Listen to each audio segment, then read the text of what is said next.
Pagpanubos ng fireworks-related incidents sa reyon, panghangkat sa gobyerno. Ini ang gintutukan ni Julius Bilacaol. Sa tagsa kation sang Pasko kag bagong tuig, sulit-sulit nga ginaduso ang hilway nga selebrasyon pinaagi sa Iwas Paputo campaign nga ginapatigayon sa nagkalain-lain nga ahensya. Apang ko ng datos ang Department of Health ang basihan, humalin sang tuig 2020 sa unang nga tuig sang COVID-19 pandemic.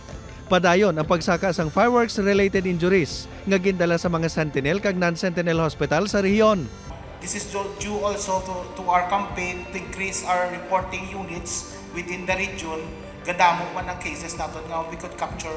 Ginpaatag man sang DOH nga mas ginpatemprano pa nila subong ang paglunsar sa kampanya kag pinaagi sa ila partner agencies. Ginalauman nga liwat mapanubo ang numero sang injuries sang nagligan nga tuig. Isa ang na-record nga napatay sa palupok nagikan sa probinsya sang Capiz. Pila naman sa mga makahalalit nga palupok ang Puitis, Buga kag Triangulo. Sa karon pa lang, ang mga ospital ang nagapanghanda naman. Inactivate na po ng Afton personnel within the hospital. We also provide the fast lane for these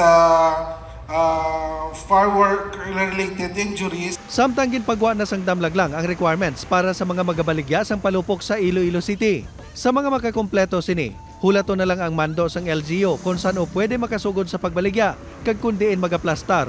Handa naman ang Bureau of Fire Protection sa pagpatuman sang inspections para mapasiguro nga malayo sa disgrasya ang firecracker zones. Hayasard na ang ilang material nga ginadispose mo.